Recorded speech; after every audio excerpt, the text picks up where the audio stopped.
Hello बच्चों। यहां लिखा है semi circular disc of radius R mass M is pulled horizontally by force F so that it moves with uniform velocity. The coefficient of friction between disk and ground is this one. Find the value of theta in degree. तो देखो बेटा यहाँ पे अगर ये uniform velocity से जा रही मतलब एक्सेलरेशन जीरो है तो सारे फोर्सेस बैलेंस होंगे। तो सबसे पहले मैं यहाँ पे इसी डायग्राम में इसका फ्री बॉडी डायग्राम बनाता हूं। तो इसका mg एक्ट होगा इसके सेंटर ऑफ मास से, यहां कहीं से mg लगेगा। जो कांटेक्ट पॉइंट है वहां से नॉर्मल लगेगा जो कि सरफेस के परपेंडिकुलर होगा, तो वो इसके सेंटर से पास हो जाएगा। एक फ्रिक्शन लग रहा होगा इस डायरेक्शन में जिसको हम लोग लिखेंगे एफ के। क्लियर। और एफ के की जो वैल्यू होगी वो आपके पास होगी म्यू इंटू एन, और वर्टिकल डायरेक्शन में केवल दो ही फोर्स हैं एन और एम जी, तो ये हम लोगों के पास हो जाएगा म्यू एम जी। एफ के की वैल्यू हो गई म्यू एम जी। क्लियर है बताइए। अब देखो ये जो भी फोर्स एक्ट हो रहा है वो यहां से हो रहा है। अब एफ के बारे में हमको पता नहीं, वैसे एफ की वैल्यू हम लोगों के पास एफ के बराबर है क्योंकि एक्सेलरेशन जीरो दिया हुआ है।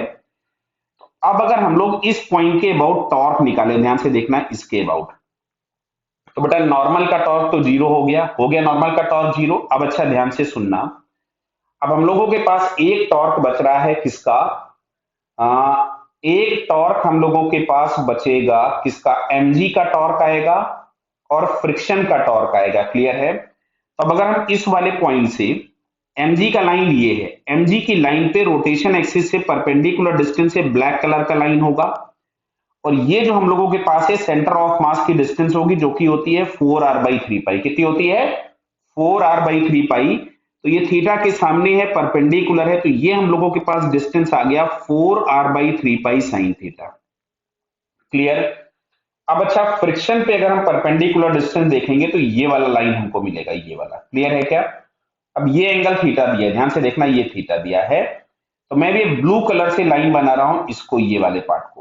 क्लियर। अब ये दोनों पॉइंट आपको एक जगह से जाते हुए दिखने लग गए डायग्राम में, तो कंफ्यूज मत होना है। जो ब्लू कलर वाला लाइन है क्या मैं इसको आर साइन थीटा लिख सकता था, तो जो ब्लैक कलर वाला ये परपेंडिकुलर डिस्टेंस हम लोगों के पास मिलेगा, क्या ये R minus R sine theta हो जाएगा। क्लियर है बेटा। तो अब अगर हम इसके अबाउट टॉर्क निकालें तो mg का टॉर्क और जो फ्रिक्शन का टॉर्क है दोनों अपोजिट डायरेक्शन में, एक क्लॉकवाइज रोटेट करा रहा है और एक एंटी क्लॉकवाइज, और अगर ये इसी तरह से टिल्टेड कंडीशन में मूव कर रहा है तो दोनों के टॉर्क आपस में बैलेंस्ड हो जाएंगे। क्लियर। तो यहां से अगर मैं लिखूं तो एफ के परपेंडिकुलर डिस्टेंस मिल रहा है r into 1 minus sine theta बराबर है, और mg के लिए जो परपेंडिकुलर डिस्टेंस है that is 4r/3 pi into sine theta. Clear है क्या।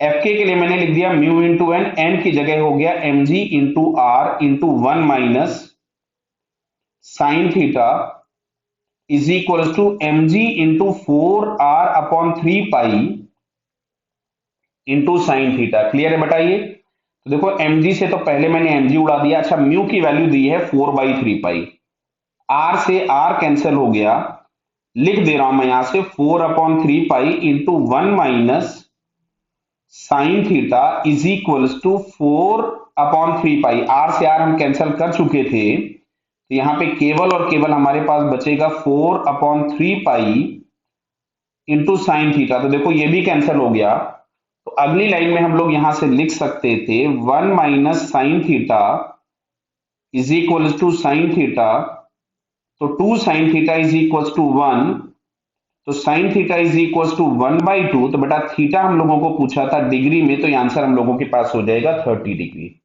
क्लियर है बेटा। तो इसका जो आंसर आपसे थीटा पूछा गया था that one is 30 degree. Okay, all the best.